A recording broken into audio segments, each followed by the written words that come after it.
will and hardly marshal as the earth beneath him trembles. Welcome back, my fellow agents. It just dawns on me that I usually start with a different song and then end with that. So my humblest apologies. This is X7, your host of Zenrama, the podcast of heroes and monsters. It is Thursday, live action Thursday. We're going to talk about 3 more episodes of season 3 of Land of the Lost, as you might have guessed.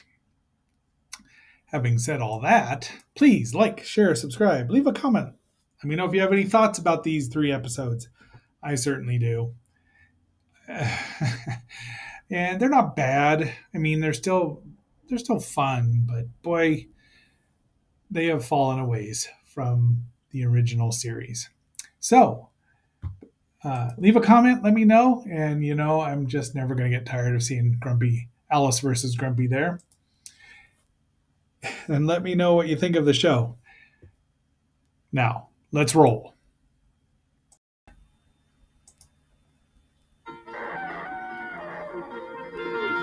Will and hardly marshal as the earth beneath him trembles, lost and found through the door of time. Uncle Jack went searching and found the kids alive.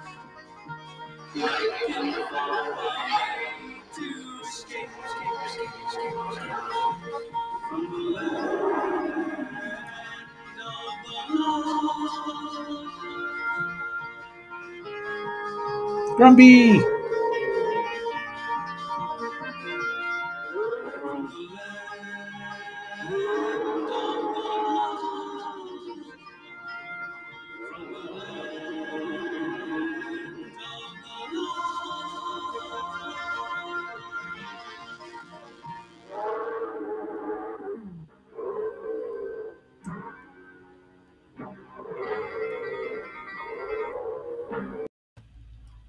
As you may have surmised, this episode is called Cornered. It first debuted on NBC October 16th, 1976, and they introduced Torchy, who, Chaka's immediate newfound grasp of the English language. Everyone just decided to call him Torchy, who is a Dimetrodon, a huge Dimetrodon. And so the episode's pretty much focused on him, which is all right. I don't mind if they introduce new dinosaur synapsids, pardon me. They're not dinosaurs, of course, even though Jack and Will think they are. But we do get to see Spot and Emily, and he's torching even Alice. So I think we're going to watch just some of this because it's a pretty interesting little sit there. All right, let's go.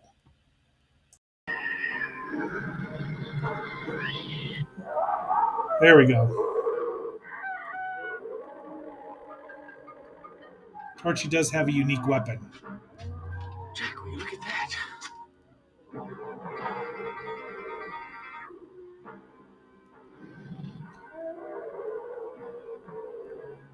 Even Alice isn't thrilled about that.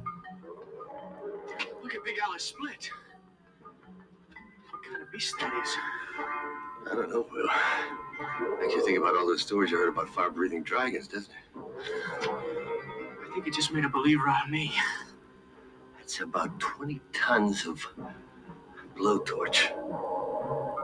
It smells more like a coal stove. Poor Alice. Will, we can't let that drive Big Alice out of her own backyard. She'll be terrorizing the entire jungle. Yeah, including us. Look! And the Slee Stack. Slee Stack's a hot foot. Or a hot claw. Look, I don't mean to appear to be unneighborly, but that character has got to go. Well, it's a bit sluggish. I bet we could outrun him. That blowtorch. Just be patient. I haven't seen a flamethrower yet that didn't eventually run out of fuel. I think he just said the magic word. Let's see if we can sucker him deeper into the jungle. Maybe Grumpy can handle him. Grumpy can't. So they smart off to Torchy, who they haven't christened yet. Torchy slings his tail at Will, and apparently his tail's got barbs on it because it infects him. Sure, if a dinosaur can spit poison, why not a synapsid that has a poisonous tail? They bring him back. The Sleestak ask their Council of Skulls how to get rid of the Dimetrodon. They send Enoch because he says, well, I'll give you the cure so Will won't die, or he'll fall asleep and never wake up for all of eternity, which, geez, that's a little over dramatic there. But off they go. So Jack, he's pretty smart, like his brother, once again, thinking that they're just simple explorers. But they find this mountain full of mica, which they're going to use as a mirror to get Torchy to battle himself. They bait him with coal because Torchy eats rock, which doesn't make any sense. But, some logic flew out the window. There's Grumpy, and that's all we see of Grumpy. Will just lays there and moans a lot. So this is really not a very Will-centric episode. But there's the mirror, and the Sleestak make Enoch go out and find out what's going on. And, Jack brings Torchy along to get them there. They've got a lever, unless you want to call it a lever, and then we'll be here for Ever. Yes, that is a Big Bang Theory shout out. And Torchy's there. It's a fine bit of animation where he sees himself, thinks it's another Dimetrodon, and blasts the mirror. They manage to make it tumble. And Torchy, you'd think Torchy'd be stuck there. And I felt sorry for Torchy because, he'd just die of starvation. He has to eat some real food, not just to stoke his flames. In the book Glory Road by Robert Heinlein, my favorite book of his, the hero, Oscar Gordon, and his wife, I don't know, his partner, she might have been his wife at the time, run across some allosaurs who are fire breathing. And what happens is they breathe out methane out their mouths, and it ignites with coming through their teeth. And they do also run out of fire. But interesting that at least Torchy doesn't have to, fart fire out his mouth. So there we go. There's Enoch, and we are going to see the end of the episode here. Soon the boy will fall asleep and sleep until the end of time, unless you have accomplished the impossible. Nothing's impossible. You have rid the valley of the fire monster? Torchy won't bother the Sleestak or anybody else. We've got him trapped in Echo Canyon until the end of time. An interesting accomplishment. Okay, now, we've done our part. Now, what about the cure for Will? The cure is simple. Merely to lie still and let the poison work its way out through the same place it came in. Wait a minute, that's exactly what we've been doing.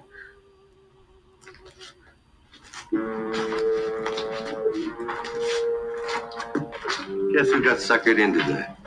Who, me? All of us. We didn't need Enoch's advice. He just tricked us into getting rid of that fireball form. Well, maybe it'll backfire someday. Maybe. You did say he needed to go. Torchy did.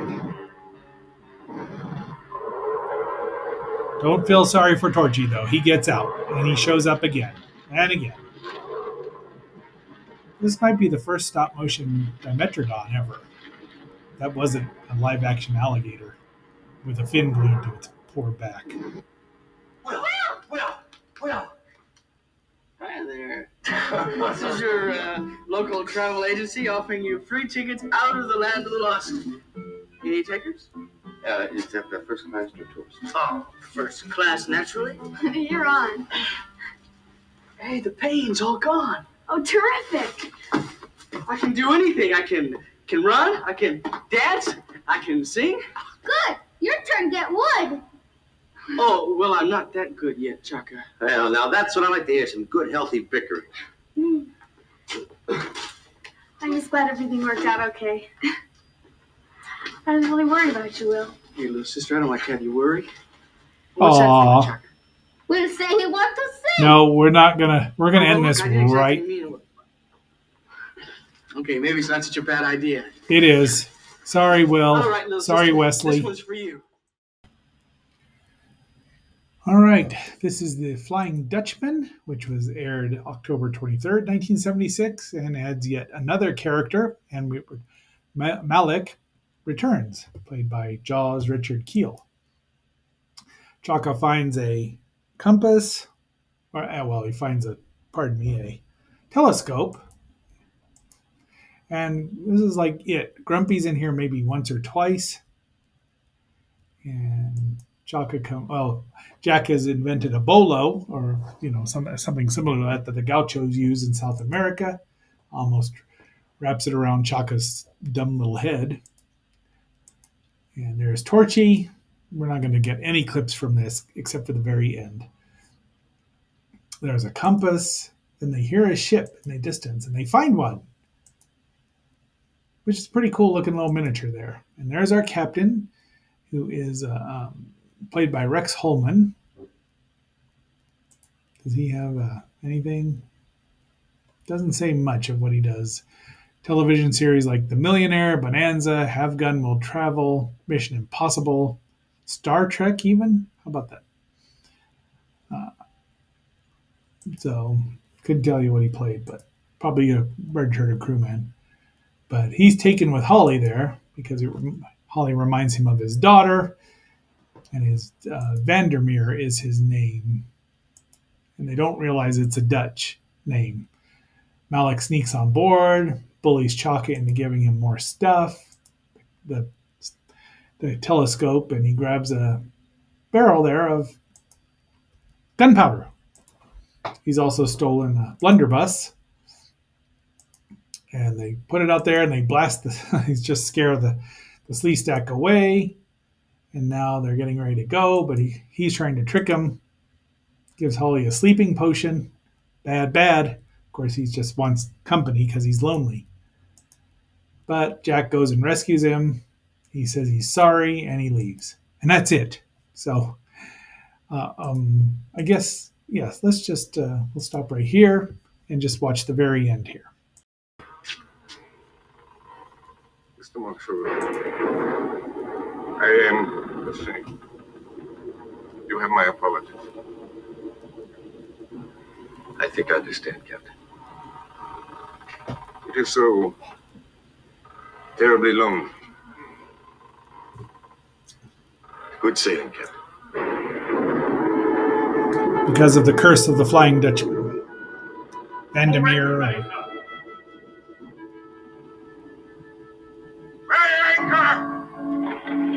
How'd he get there to the land of the lost? So he's obviously a ghost.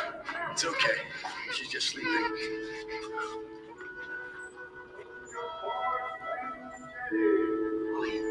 Holly, look. Flying Dutchman. Hi. That's all right. I carried you, honey. Bye, friends! Bye, my sweet Holly.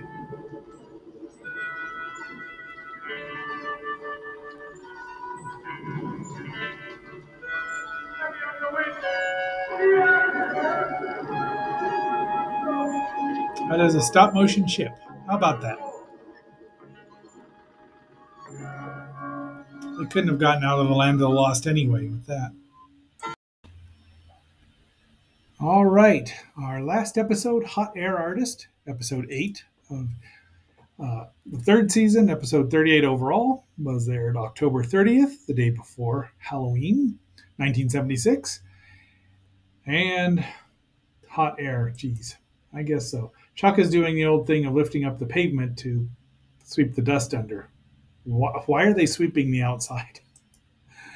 He sees this landing, and he tells Jack, and Jack goes and finds Colonel Roscoe T. Post.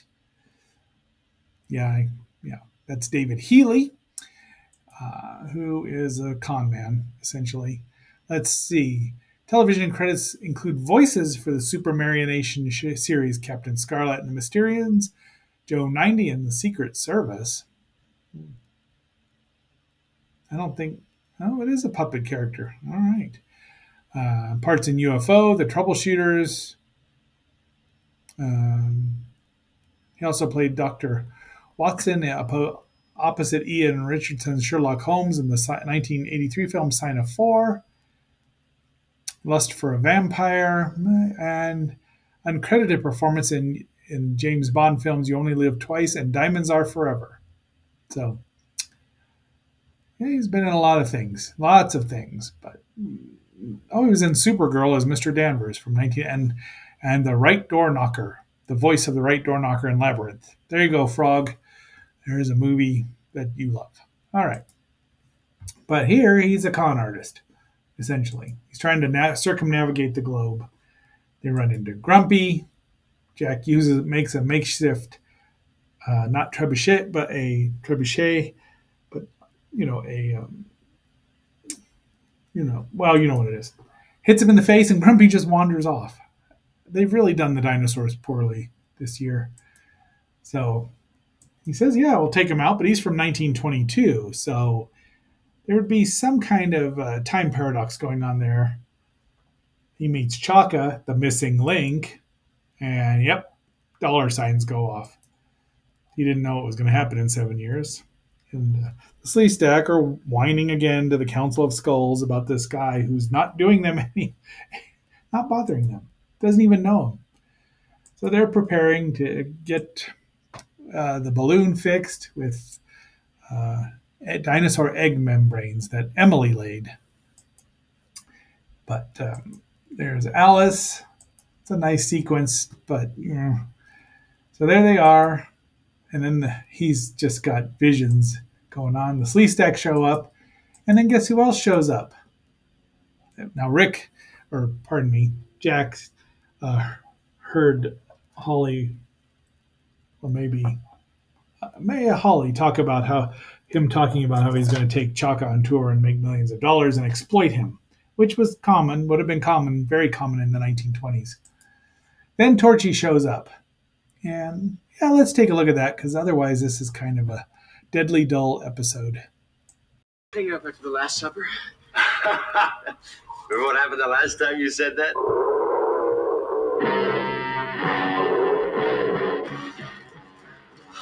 I swear, I will never say last to anything in my life ever again. Look at all those hydrogen canisters. Or helium, pardon me. Jack is gonna burn the bag. Forget the bag. If the plague black beast overheats one of those hydrogen cylinders, we'll all be blown to bits. Now he says hydrogen. He said helium early on. Jack, what are you doing? To teach our friend a lesson. It's a nice effect, though.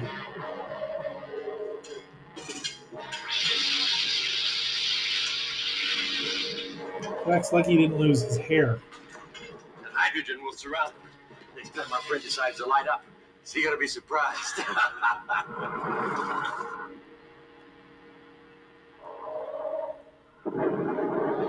They did some great effects in this show, especially for the time frame and the budget. I think he kind of surprised old Torch there. So I That's an wonder. extraordinary specimen. You were most courageous, Marshal, and very ingenious. Just fighting fire with fire? Of course, if I had been a little closer to the cylinder myself, Oh, of course, you would have done exactly the same thing, Colonel.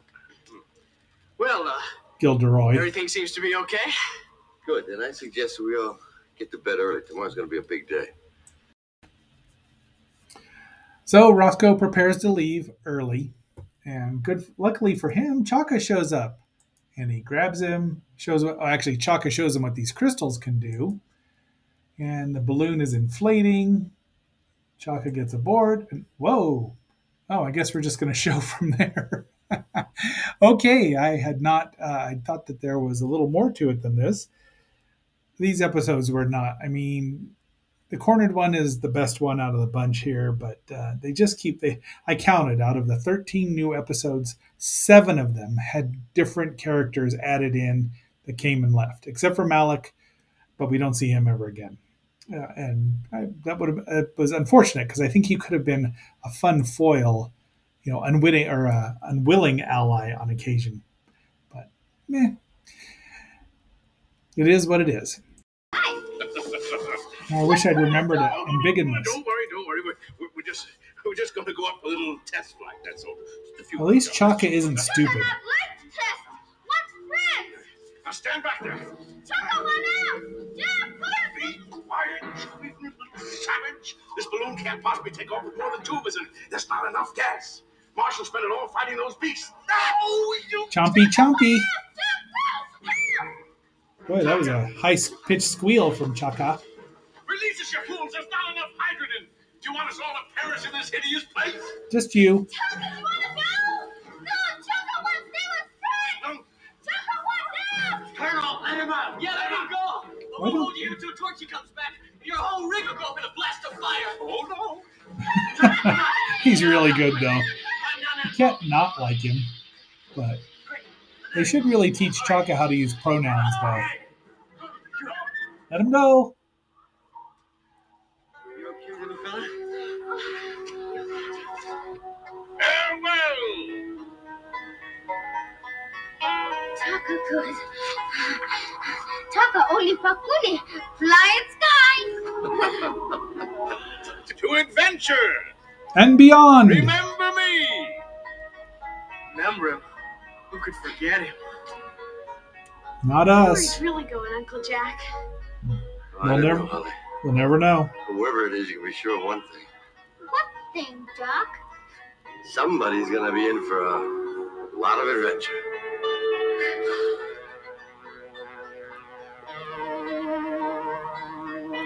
I wonder how he got out. There's no portal open.